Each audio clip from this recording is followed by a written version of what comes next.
Halo, assalamualaikum. Di sini aku mau sedikit cerita. Aku warga dari Aceh Tamiang. Sedikit ingin bercerita sebelum Aceh Tamiang mengalami kebanjiran. Cerita ini aku alami secara pribadi ya. Sebelum mengalami banjir bandang, di situ aku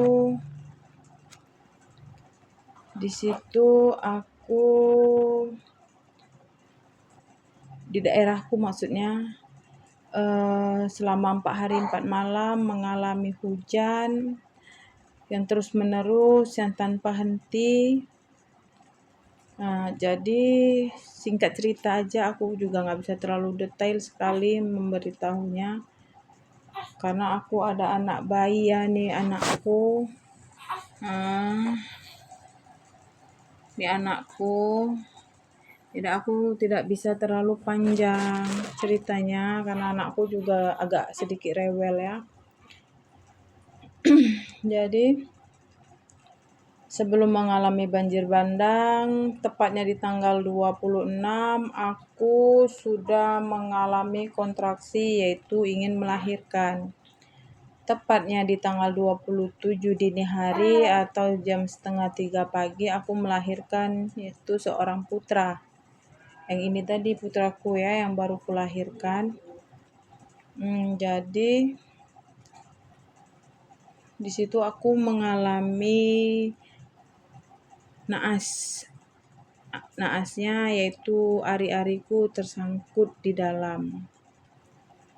Jadi setelah itu sewaktu tersangkut di situ aku dipanggil lagi oleh suamiku bidan satu lagi untuk mengeluarkan ari-ariku. Jadi setelah dipanggil bidan satu lagi untuk mengeluarkan ari-ariku juga bidannya gagal untuk mengeluarkan ari-arinya. Terus sekitar pukul 6 mereka bilang kepada suamiku kalau bisa carikan pertolongan yaitu sampan atau boot untuk membawaku ke rumah sakit umum Aceh Tamiang. Tanpa kami sangka rumah sakit juga tenggelam. Jadi di situ aku dilarikan ke kampung sebelah. Dengan proses yang cukup lama, suamiku meminta pertolongan ke sana kemari mencari sampan. Ada yang punya sampan, beliau mengatakan sampannya tidak bisa dipakai karena bocor, tapi beliau bisa bawa sampannya ke sana kemari membawa orang. Tapi itu udahlah, nggak usah itu lagi ya, anggap aja memang bukan rezekiku untuk naik sampan dia. Jadi usaha demi usaha dilakukan oleh suamiku. Akhirnya suamiku mempunyai pikiran untuk menjumpai Pak Datuk atau Pak Lurah ya.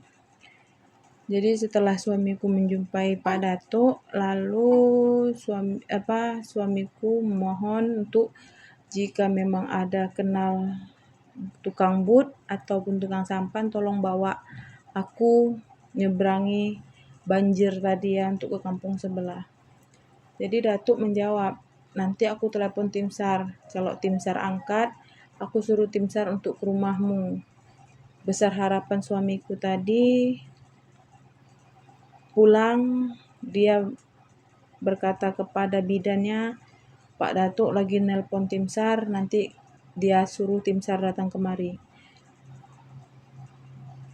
Menit demi menit, detik demi detik, serta jam demi jam terus berputar sampai pukul jam 10 pagi tidak juga datang ya tim SAR-nya. Terus pertolongan apapun dari Pak Datuk nggak datang, tidak ada. Tiba-tiba ada hamba Allah untuk menawarkan dirinya untuk mengantarkanku untuk ke kampung sebelah. yaitu seorang anak dan ayah yang menolongku. Jadi di situ aku dibungkus dengan plastik, badanku dibungkus dengan plastik karena aku di situ sudah mulai tidak sadar dengan kondisi yang kritis. Coba kalian bayangkan saja, ari-ari tersangkut di dalam. Dari jam 2:30 pagi sampai jam 10 pagi aku bisa menahannya, walaupun dalam keadaan tidak sadar. Sampai pukul 11 aku dibawa ke kampung sebelah, yaitu Kampung Benua Raja. Di sana alhamdulillah bertemu dengan satu orang bidan lagi, dan di situ juga ada dokter bedah untuk mendampinginya. Disitulah aku dikoret-koret lagi hingga alhamdulillah di situ aku bisa keluar ari-ariku tadi berkat mereka. Akhirnya 3 bidan, 1 dokter bedah yang menangani aku ya. Alhamdulillah di situ dengan proses yang cukup panjang dan nggak bisa untuk aku uraikan secara detail sekali karena terlalu pedih ceritanya. Aku pun nggak sanggup untuk menguraikannya lagi karena trauma yang begitu sedalam-dalamnya aku nggak mampu untuk mengungkapkannya. Jadi aku ceritakan sedikit saja. Di situ aku ditolong, alhamdulillah hari-hariku sudah keluar, dan di situ aku juga diinfus. Suamiku mencari infus ke sana kemari dengan proses yang cukup panjang. Di situ aku diinfus dan akhirnya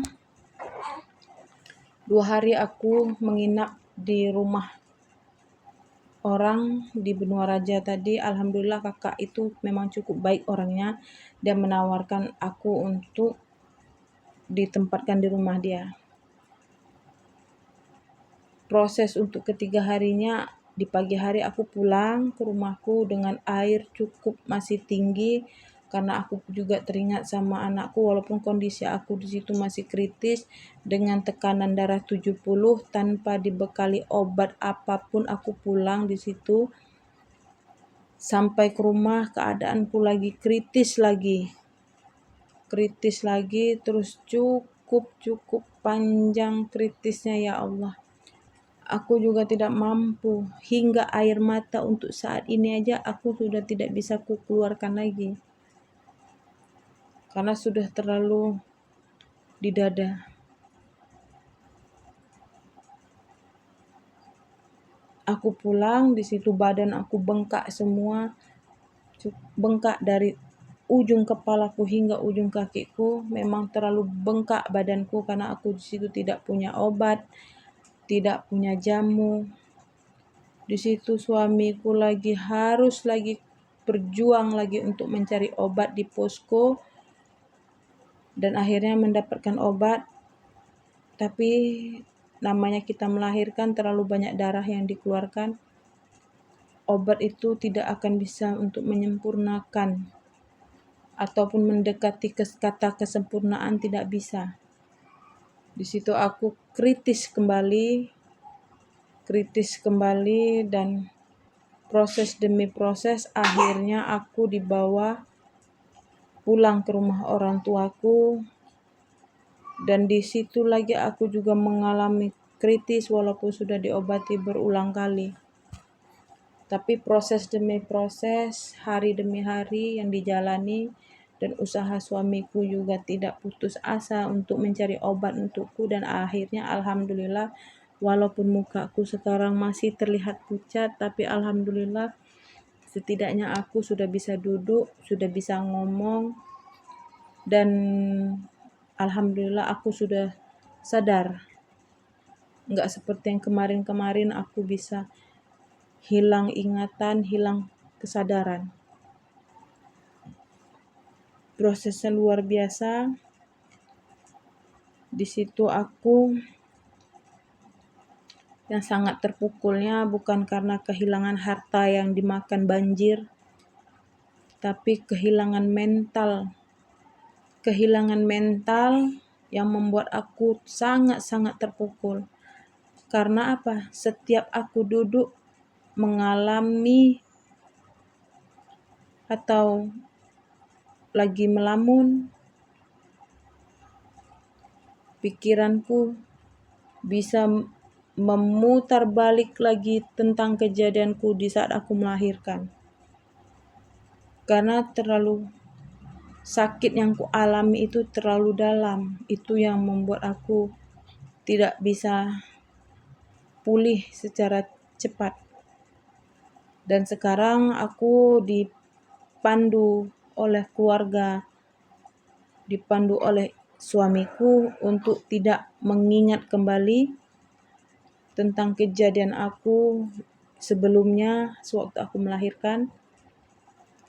Tidak boleh diingat lagi karena di situ bisa merusak mentalku, bisa merusak kesehatanku. Jadi kenapa aku menceritakan kisahku itu tidak bisa meneteskan air mata lagi? Karena itu himbauan dari keluarga dan dari suamiku. Itulah kisahku, jeritanku.